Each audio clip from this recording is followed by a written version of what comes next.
So welcome again guys sa subject natin, Engineering Data Analysis. For today's lesson, we will be talking about permutations and combination. But before that, yung reminder natin and announcement, next week again will be your midterm examination. So your schedule is 15, 16 originally, but since we are meeting up every Thursday, your examination will be on Thursday, March 18. Then the time will be as scheduled or from 9 a.m. to 11 a.m. Okay?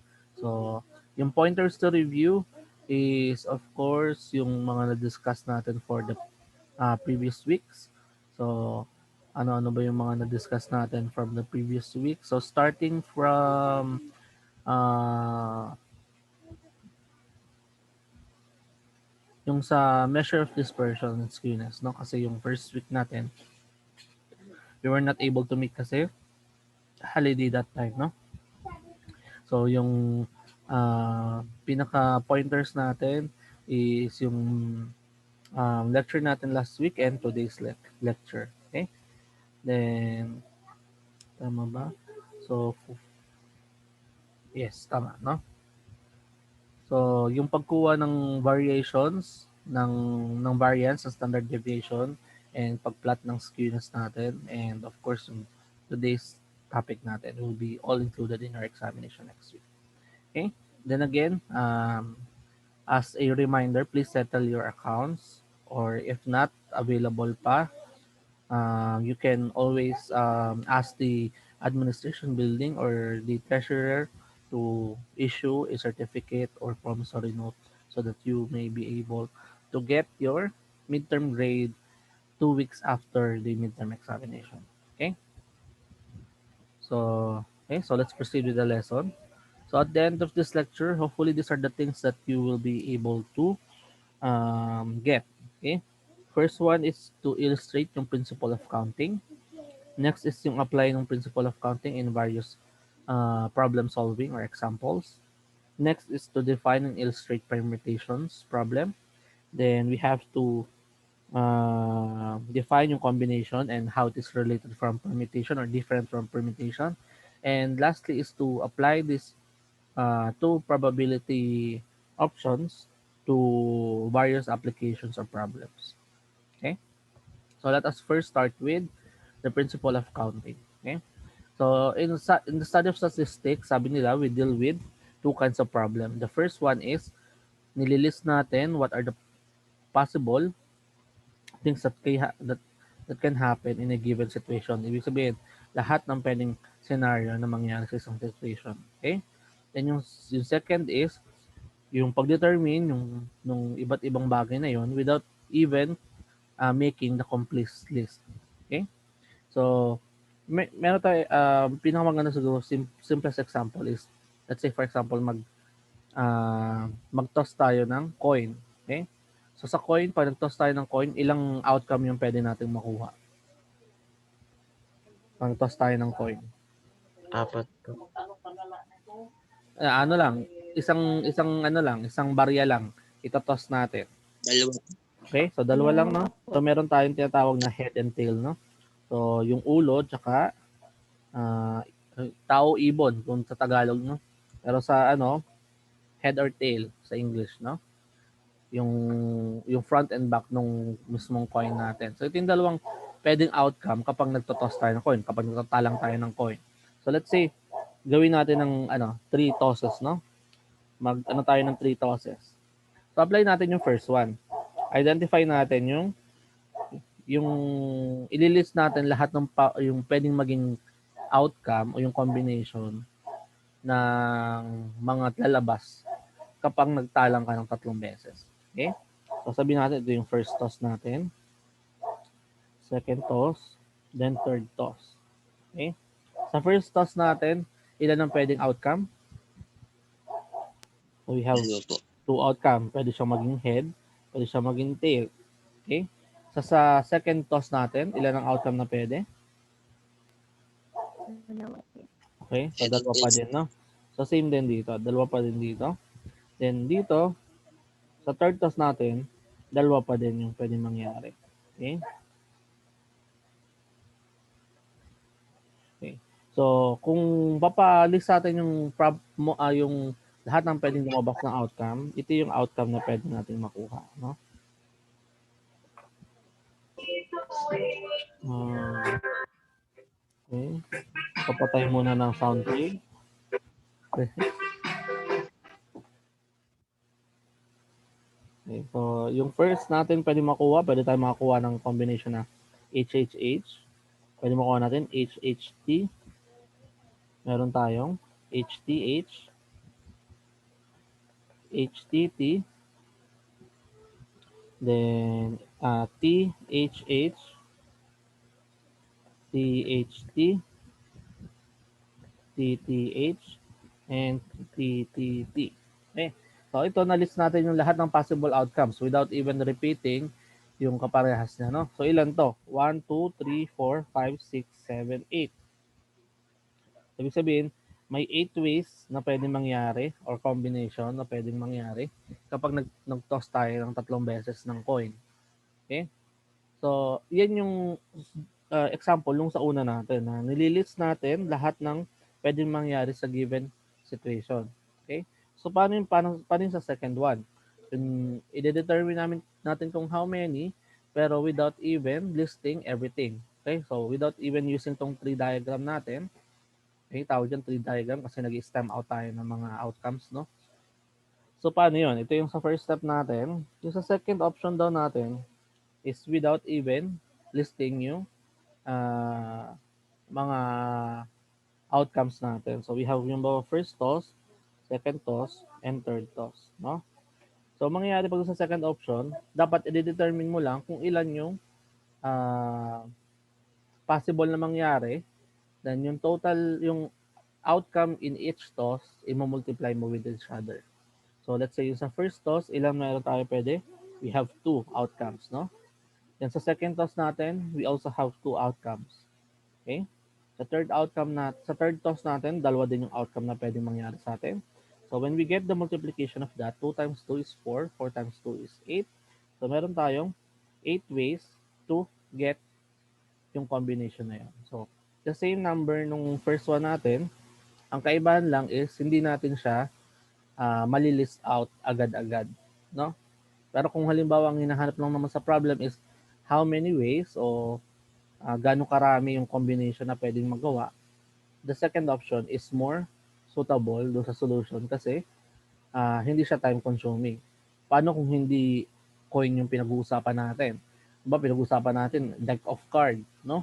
Alam natin deck of card, meron tayong 52 um, 52 klase ng card. May 4 na klase, may heart, may diamond, may spades, tsaka may clover. So, mahirap o tatagal yung process natin o yung tree diagram natin, yung pag-create natin ng first option will be very tedious compared dun sa number 2 natin basta alam natin yung situation natin. So, yun yung principle of counting, no? So, by identifying yung possible outcome on each scenario, then multiplying each cases, makukuha natin yung total ways kung paano na makukuha yung total list ng possible outcomes natin. Okay? Question regarding dito sa first example natin ng principle of counting. Okay? Question. None so far na lang po. Okay. Yes, Mr. Castaneda, I am recording already. No? Okay. So let's apply this to other scenarios. No? So let's say for this one, in a class of 20, the number of ways of selecting a president, a vice president, and secretary and treasurer is how many? Okay? So, meron kayo 20 student. So, mag-elect kayo ng president, ng vice president, ng secretary, tsaka ng treasurer. So, ilan lahat yung pwede makuha natin. Okay? So, sa 20 student, ilan ang pwede maging president? Isa po. Okay? So, ibig sabihin, meron tayong 20 ways, no? So, Kahit sino dun sa 20 na student na yun, pwedeng maging president. Okay? So let's say maging president na yung isa doon. Sa vice president, ilan na lang yung pwedeng maging vice president? 19 po. Okay? Then, secretary. So, 18 po. so you get the idea kasi hindi pwedeng maging dalawa yung posisyon ng isang student, no? So, ang pinaka, ano natin, 20 outcomes so sa first position, then 19, 18, and 17. All in all, kapag kinuha natin yung multiplication yan, ilan yan? So, 20 times 19 times 18 times 17. So, we have 100, 116,280 ways kung paano yung combination natin. So, ibig sabihin, kung yung first student, meron siyang kanyang probability na it, ito yung total probability na magiging officer yung mga bawat estudyante. Okay? Malinaw tayo dito sa first example. Yes po, sir. Okay. Next, we try the second one. Yeah, so a burger machine offers a serving of soup, sandwich, and beverage. There are two kinds of soup, asparagus or corn. Four sandwiches, meron tayong chicken, ham, mushroom, or tuna. Then five beverages. You have coffee, tea, milk, coke, or orange. Okay, to choose from. Question is, ano yung possible combinations na pwede natin makuha? Okay, so meron tayong soup, meron tayong sandwiches, and we have beverages. No? Okay, sa soup, meron tayong ilang choices, possible outcome, meron tayong Dalawa po. dalawa. Opo. So, sa sandwiches, we have four. Sa beverages, we have five. Okay? So, para makuha natin yung total combination na pwede mangyari, the 2 times 4 times 5. So, we have ilan? We have 40 ways kung ano yung mga possible combination na mangyari. Okay? So, paano ba itsura niyan? Kung halimbawa iti-tree diagram mo, tingnan natin kung kaya natin ano. Kung halimbawa ito si soup 1, yung si soup 2. Okay? And after mo makapili ng soup, meron kang 4 sandwiches. Okay? So, ano bang pwedeng ano? Gawin ko na lang H yung sandwiches, no? H1, H2, H3, and H4. Okay? Then, si beverages may 5. So, 1, 2, 3, 4, 5.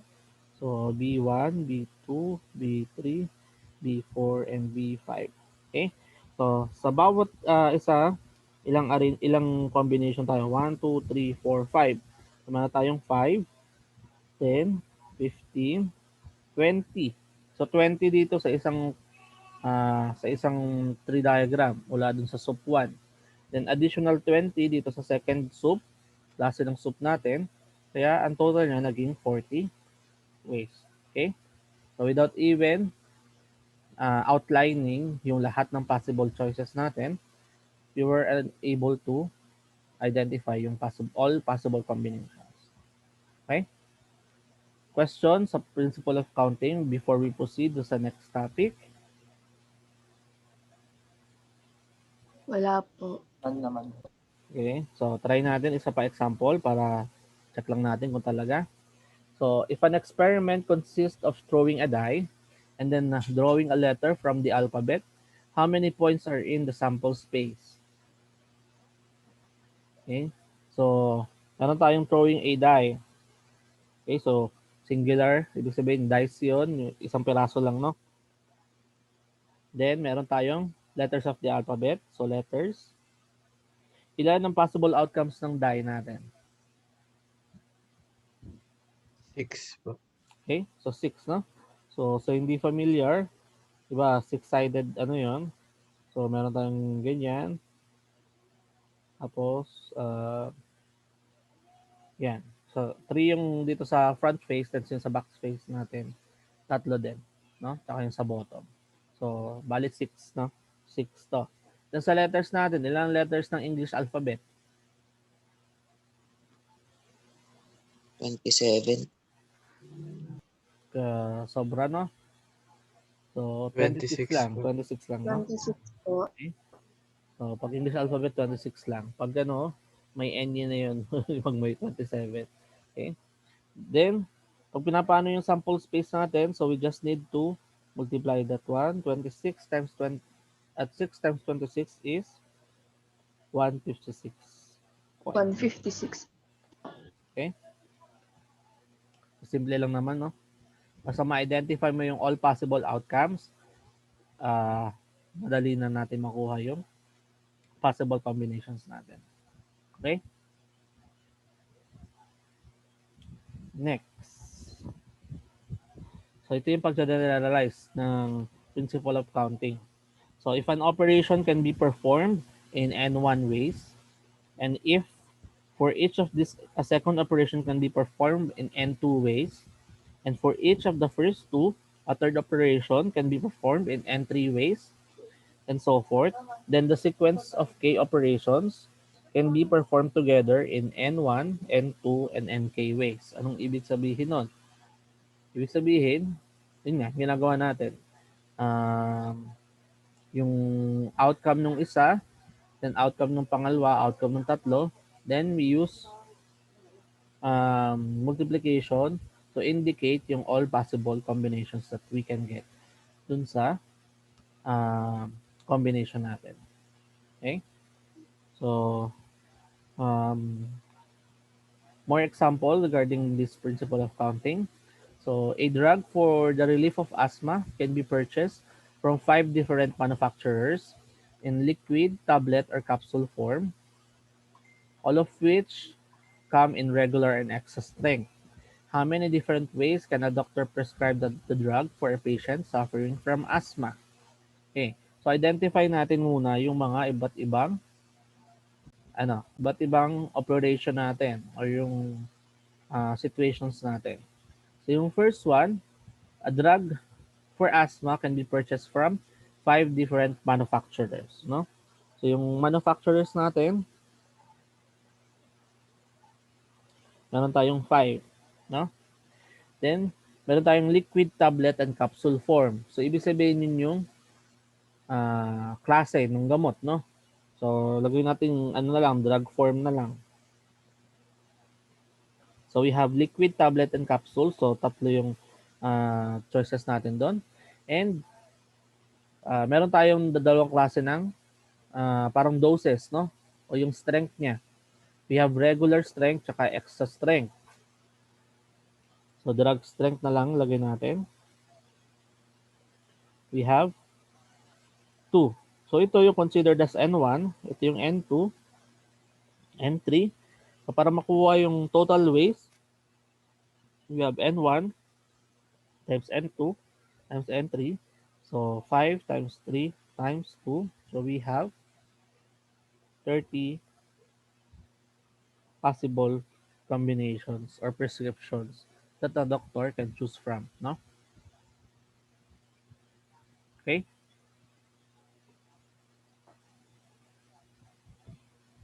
Okay tayo? Okay, okay. Okay po. Yes po, sir. Okay. Next, in how many different ways can a true false test consisting of 10 questions be answered? Pwede nyong, gusto nyong itry kung ilan? 20 ways. Pa-analyze ulit ng problem. We have 10 questions, then ang pwedeng sagot natin true, false, true or false. So, ilang ways. Okay, so si Miss Pornobi got the correct answer. Okay, so paano yung iba? Pa-try muna. We have 10 questions and 2 choices from each question. It's either true or false. No? Alright, yung question number 1, question number 2, 3, 4, 5, and 6, 7, 8, 9, 10. Okay, Mr. Palermo is correct. Mr. De Los Reyes, no, incorrect.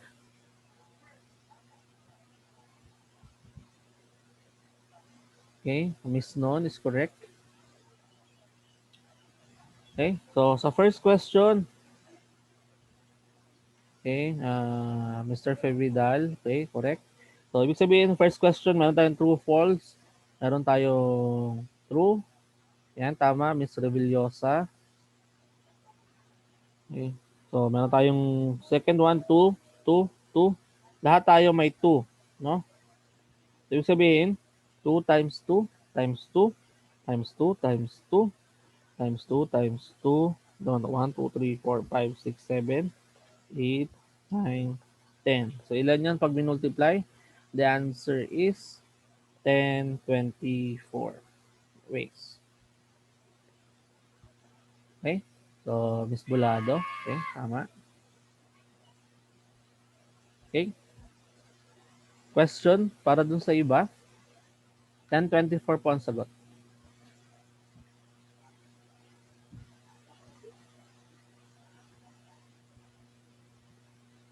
Okay? Next. Yan. So, how many dinner consisting of a soup, viands, dessert, and a drink are possible if we can select from 4 soup, 10 viands, 5 dessert, and 4 kinds of drinks? So, N1 natin is meron tayong 4 na soup, no? N2, meron tayong 10 viands. N3, we have 5 desserts. And N4, we have 4 drinks. No? Para makuha natin yung total number of combinations, we have N1 times N2 times N3 times N4. We have 4 times 10 times 5 times 4. Answer natin is, okay, correct, 800 different ways. No?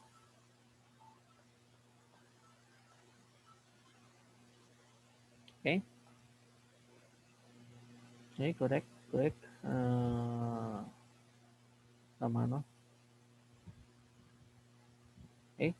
So, I guess, malinaw na yung ano, no? Yung sa principle of counting natin. Okay, next, we will now proceed dun sa permutation natin. Okay? So, ano daw ba yung tatawag na permutation? Permutation is an arrangement of a group of things in definite order. Okay? Meaning, the first element, there is a first element, second element, third element. In other words, the order of arrangement of the element is important. Okay? So, halimbawa, we have itong arrangement natin, A, B, and C. So, ilan yung possible arrangement na pwede natin consider? So, ilan yung pwedeng arrangement? Pwedeng maging ABC, pwedeng ACB, BAC, BCA, CAB, and CBA. Pag permutations na pinag-uusapan, basta magkaiba sila ng first element o may isang element na magkaiba sa kanya, considered siya as separate count. Okay? Yun yung kaibahan ng sa combinations later on. Sa combinations, itong lahat ng ito, since yung element natin is the same, A, B, and C lang yung element natin, these are all considered one arrangement lang. Ang nangyari lang, uh, nag-rumble lang siya ng sequence, no? Pero kapag permutations na pinag-uusapan, the arrangement of element is very important. So basta magkaiba lang siya, kahit magkaiba lang siya ng isang element, nagkabaliktad, considered na siya agad na magkahiwalay na arrangement o separate unique arrangement. Okay? So ito yung different types of permutations. Yung first one, we have arrangement ng n object taken n at a time. So ibig sabihin, meron tayong n distinct objects. Okay? So ano yung formula niya? Formula niya is NPN. So if you can see in your calculator, may formula dyan ng ang permutations and combinations. Nakikita niyo yung times and divide na teka, I'll try to share nga yung ano ko para ano nyo, ma-appreciate niyo yung ano. Okay. Okay, so does everyone can see yung calculator natin? Yes po, sir. Okay? So, ito, makita niyo yung arrow ko, yung cursor ng mouse. Yung sa times and divide natin, meron tayong NPR tsaka NCR na nakalagay. No? Ma-access mo yan by shift, tapos, yun, lalabas yung P. No? Isa permutations. Pag combination shift, divide. Ibig sabihin niya, combination siya. Okay? So, paano yung NPN? So, balik muna tayo dun sa previous ano natin. Okay.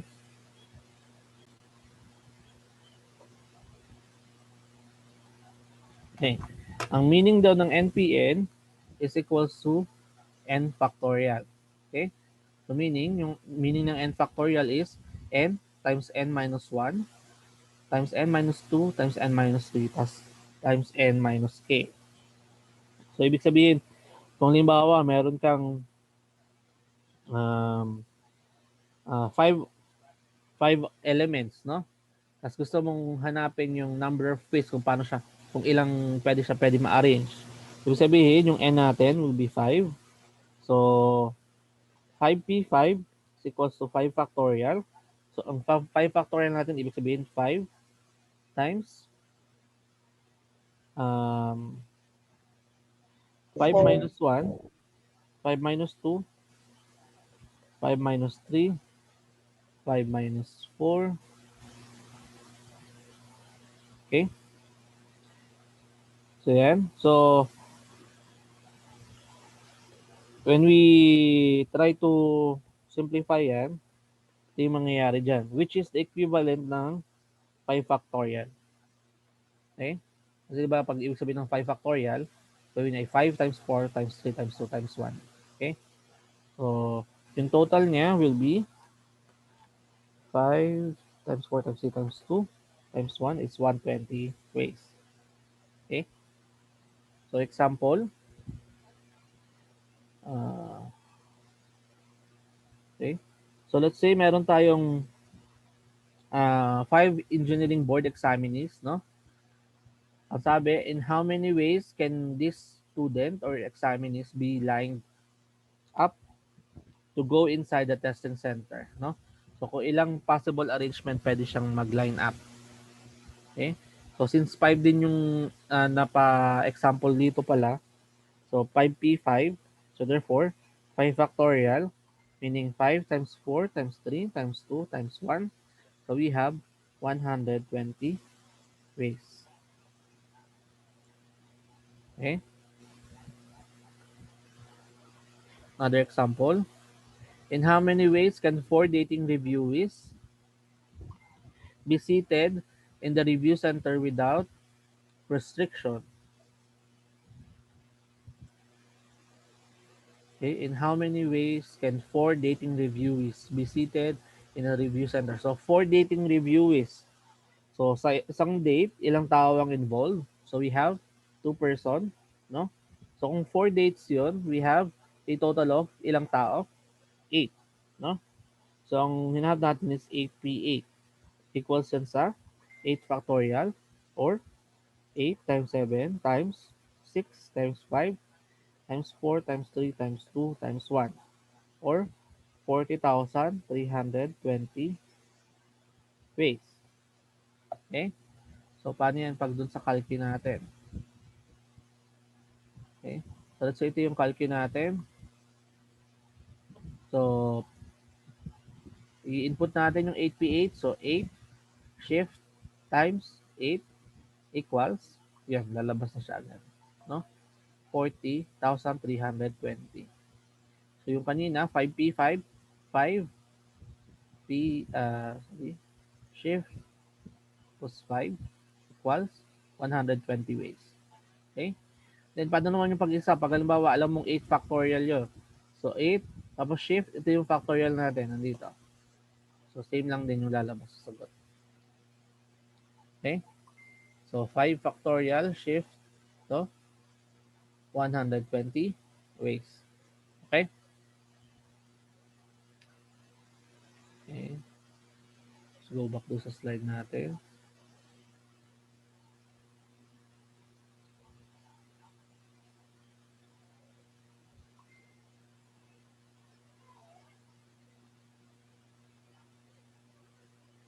Okay. Next is kapag naman yung arrangement natin of n objects is taken r at a time. Okay? So, the number of permutations of n distinct objects taken r at a time is a type of permutation determining yung number of arrangement by taking a sample out of the given population. So, ibig sabihin, hindi mo lahat sineselect. Hindi mo lahat inaalam yung arrangement ng lahat ng element involved.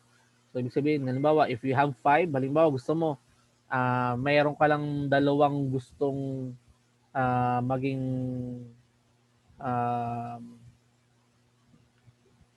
dalawa lang yung kukunin mo as unique na element as your arrangement. Yun yung R natin. So, let's say we have n of 5, then kukunin natin is dalawa lang. So, ito daw yung formula natin, n factorial over n minus r factorial. So, ibig sabihin, 5 factorial all over 5 minus 2 factorial. So, we have 5 factorial over 3 factorial. So, to solve that, we have to simplify yung 5 factorial natin. Pwede nang gawin 5 times 4 times 3 factorial over 3 factorial para mag-cancel out yon. So, we have 5 times 4, matitira is 20 ways. Okay? So, ganun ina-apply yung formula natin. Again, you can also use your calculator, pero sa examination, your solution must be this way, no? Kailangan lang ipakita nyo siya, i-check nyo lang siya dun sa calci nyo using yung sa permutations combination. Pero yung sa exam, your solution must be complete. So, kung halimbawa, hindi mag-equal yung solution mo dun sa lumalabas sa calcu, so yung solution mo, sabihin is may mali. So, dapat ang mag-matter is tama yung solution, then pang-check nyo lang yung sa calcu. Okay? So, let's have an example. So, in Tawag and Tanghalan contest, 10 finalists consist of 4 males and 6 females. Okay, find the number of sample points for the number of possible orders at the conclusion of the contest for the first 3 positions. Okay, so paano yan? So, may 10 finalists pero meron tayong first, second, and third, no? So, sabihin natin grand finals na. So, 10 finalists, ang sinabi lang naman sa problem, no, hindi nagmamatter kung lalaki o babae yung first 3 positions. Basta mula doon sa 10 finalists natin, kukuha tayo ng first, second, and third, no? Okay? So, ibig sabihin, anong N natin? Yung total elements natin is 10. Then, yung 3 R po. natin is 3. okay, 3. So, ibig sabihin, 10 elements taken 3 at a time. Okay?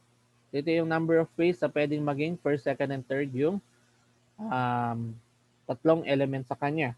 So, we have n factorial over n minus r factorial. So, we have 10 factorial all over 10 minus 3 factorial. So, we have 10 factorial all over 7 factorial. So, we have 10 times 9 times 8 times 7 factorial. Cancel out natin. So, we have 720 ways. Okay? Kung paano ma-select yung tatlong finalist natin dun sa 10 uh, yung tatlong winners natin mula dun sa 10 finalists natin. Okay? Question dito sa first example ng taken R at a time. Wala naman. Okay? Next, a basketball team consists of 14 players. How many ways can 5 starting positions can be filled if they can play any of the positions? Okay? So, doesn't matter kung forward siya, no? So, may ibang position pa. So, ang gagawin natin, ang N natin is of course yung total number of elements. Then yung, ano yung R natin? Ito yung number of position natin. Ano? Okay? So, 14 P5 is equals to 14 factorial all over 14 minus 5 factorial. We have 14 factorial all over 9 factorial, or 14 times 13 times 12, 11, 10 times 9 factorial, 9 factorial, cancel out natin. Then 14 times 13 times 12 times 11 times 10 is how many? We have 240,240 possible combinations or positions ng lahat ng players natin. Okay? So, correct lahat ng nag-PM, no? Okay? So, ito yung taken are at a time. Then, yung next arrangement natin is taken naman kapag yung some objects are alike. Okay? So, ibig sabihin, meron tayong permutations nung n things natin, of which n1 is one kind, n2 is second kind, and nk is a 30th kind. So, anong example niyan? So, okay, punta na tayo sa example. Kapag meron tayong objects alike. Okay? So, let's say ito. So, halimbawa, in a TikTok training camp, so may training camp ng TikTok. Okay? The coach needs to have 8 TikTokers standing in a row. Okay? Among these TikTokers, one is from Bulacan, two is from Laguna, two is from Batangas, and three is from NCR. In how many ways, different ways, can they be arranged in a row if only their place of origin will be distinguished? Okay? Yan. So, meron tayong, ang hinahanap natin is um, 8 TikTokers, no? So, yun yung N natin. And then, yung number na alike natin, o yung kukunin natin dito sa formulang to, no? Yung nasa denominator natin, will be taken from the place of origin of each participant, no? So, meron tayong 1 from Bulacan, 2 from Laguna, 2 from Batangas, and 3 from NCR. So, ilan yun? 1 plus 2, 3 plus 2, 5, then 3, NCR. So, 8 din, no? So, kailangan lang natin ilagay yung um, yung yung possible ways na umano siya, no? Na ma-select siya. So, yung n natin is 8. Then yung n1 natin na pwedeng ma-select is 1 factorial.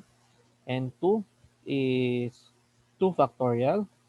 And 3 will be 2 factorial din. Then n4 is equals to 3 factorial.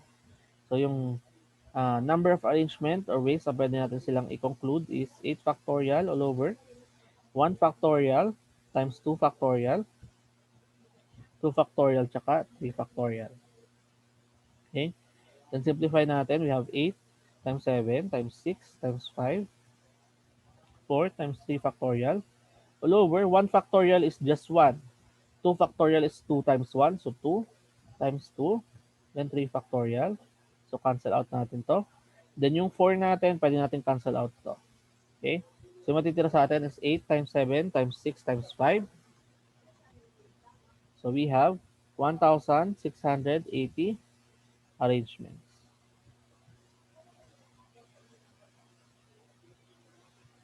Okay? So, okay, correct. Miss Revillosa, correct, no? Okay. Next, a school plays 10 basketball games in Prisaa per season.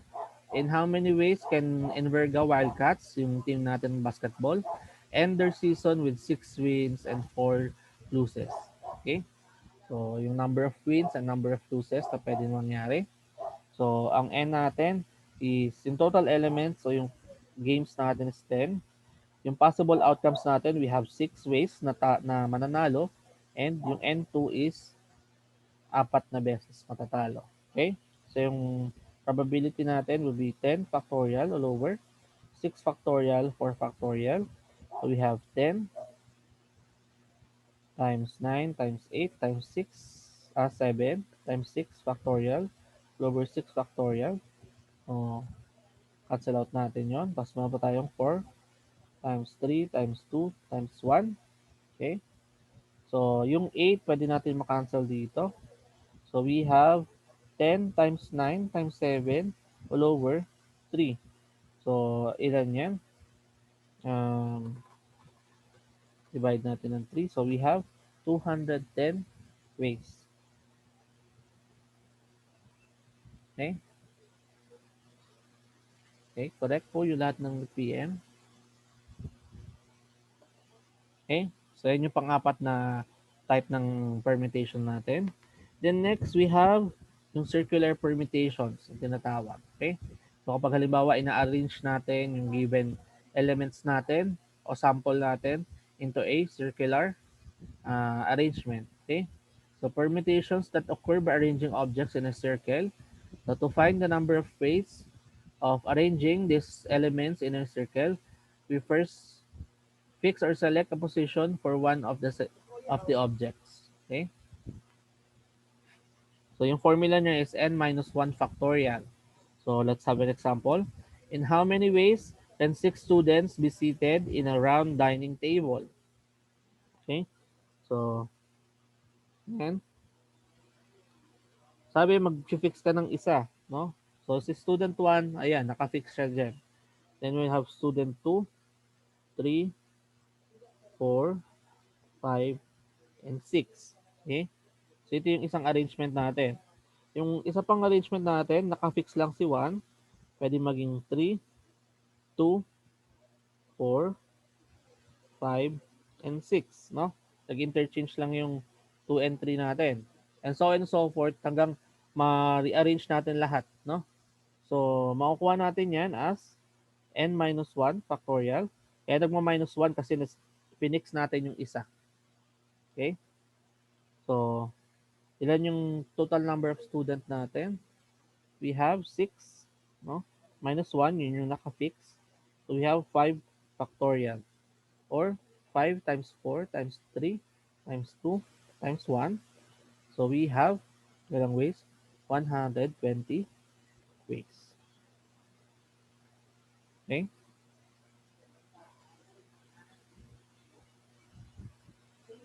Okay, next.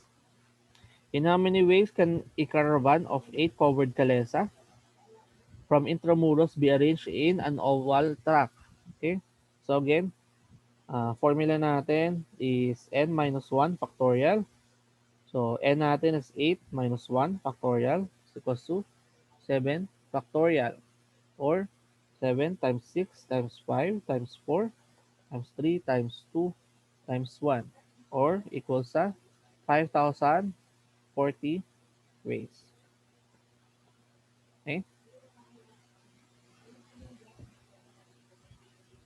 So question sa permutation. So yun yung four types ng permutations na pwede natin ma-encounter in a problem.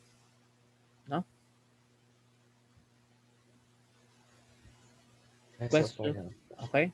So now we will now go to combination tayo. Okay? So same as permutations, combination also concerns with arrangement but without regards to the order. Okay?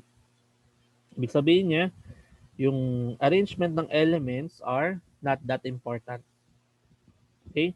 For example, yung number of ways in combination ng A, B, C taken two at a time. So, ibig sabihin, dalawa lang yung pupunin mong letter dun sa tatlong element. So, we have A, B, A, C, and B, C, tsaka B, A, C, A, and C, B. As you can see, pag permutations tayo, si A, B, tsaka si B, A is taken as two counts, no? Two unique uh, arrangement. Pero pagdating kay combination, one arrangement lang siya. Kasi kahit nag-interchange lang siya, doesn't matter yung um, sequence niya. Kaya ang nakalagay dito, three arrangement lang yung meron tayo. Kasi the other three have the same letters of the first column, no? So ito. Pero different lang yung sequence niya o yung arrangement niya, yung position niya. Pero same lang yung combination. Okay? Yun yung kaibahan nung sa kung pinag-uusapan na natin is combination. So, anong formula ng combination? So, combination is a number of ways of selecting R objects taken from N at a time is CNR or NCR, where NCR means n factorial over r factorial times n minus r factorial. So, ibig sabihin yan, kung makikita nyo itong formulang to, ito yung formula ng permutations, no? So, pwede natin kunin din yan na 1r, 1 over r factorial times n PR. Okay? So, example tayo. How many ways are there to select three candidates for a production planner position from 15 equally qualified industrial engineering applicants? Okay? So, three candidates lang yung kukunin natin. Ang N natin, total elements natin na pagpipilian are 15. Pero yung kukunin natin is, ilan lang? 3 lang. Okay? So, we have NCR natin is equals to 15 CR or n factorial all over r factorial n minus r factorial. So we have 15 factorial all over 3 factorial plus 15 minus 3 factorial. So we have 15, 14 times 13 times 12 factorial all over 3 factorial and 12 factorial. Cancel out natin to. Then we have 15 times 14 times 13, 2,730 all over 6. So equal siya sa 455 wins. Okay?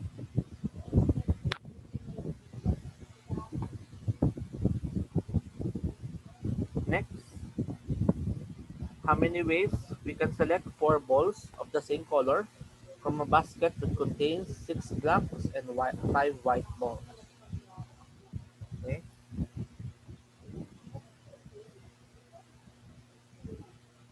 So ilan? So dapat same yung color. So mangyayari sa kanya, dapat may 2 scenario tayo. No? So, okay? So mangyayari, how many ways can we select 4 balls of the same color? Parehas dapat yung color from a basket that contains 6 black and 5 white balls. Okay? Dapat apat na black or apat na white ball lang siya. Okay? So, yung number of ways natin will be, yung unang scenario natin is apat na black lang, apat na black yung makukuha natin. No? So, ilan yung total black natin sa basket? We have 6. No? Pero kukunin natin is 4 lang. So, we have 6C4. Okay? So we have 6 factorial all over 4 factorial over 6 minus 4 factorial. So we have 6 times 5 times 4 factorial, 4 factorial and 2 factorial. So we have 30 divide 2, so 15 ways. Okay? Ito yung para sa black. Ngayon, paano yun dun sa white? No? Yung isang scenario is 5 white balls. Okay? So, yung n natin dito will be 5 and r natin is 4. So 5c4 or 5 factorial all over 4 factorial, 5 minus 4 factorial. So we have 5 times 4 factorial all over 4 factorial times 1 factorial. So we have 5 ways. So meron tayong 15 ways kapag black and 5 ways kapag white. So ano yung total number of ways natin?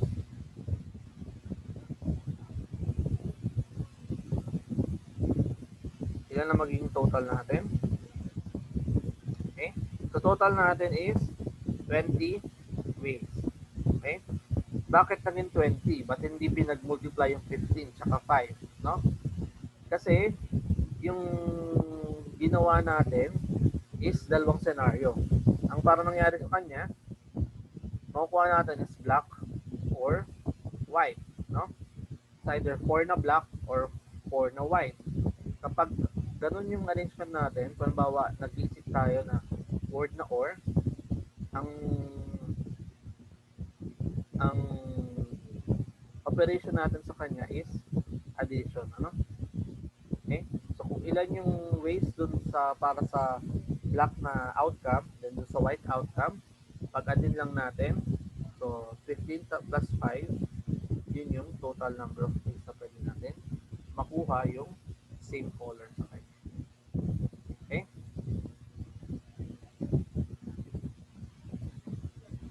Okay tayo dito? Yes po, sir. Okay? So if you don't have any more question, this ends our lecture for today, no? So may maikli lang siya, no? So permutations and combination. So I will be posting a activity with regards dito sa permutations and combination kasi we have not discussed yung medyo may hirap na part, no? So through activity, I hope marirealize nyo paano i-apply yung napag-aralan natin. Then kung mabibigyan nyo ko um, ng uh, ng feedback agad doon sa activity before the examination, I can give you the correct um, solution for the activity, no? Pero ang gagawin ko na lang in your new LMS, I'll be posting din additional references that you can watch, no? Para dun sa additional knowledge natin ng permutation and combination, especially kapag nag-iba na yung situation natin. Usually kasi kapag combinations yung pinag-uusapan, may mga examples tayo na nagdo-draw tayo ng mga ng mga bola sa isang basket, no? Tapos meron tayong repeating and non-repeating, no? Pero since yung topic na yun is more advanced, no? So I'll be posting a reference video na lang for that. Okay? So to practice your comprehension regarding yung topic natin ng permutations and combination, I'll be giving you an activity for this lecture. Okay? Any more question? Wala na po, sir. Okay? So if you don't have any more question, this ends our lecture for today.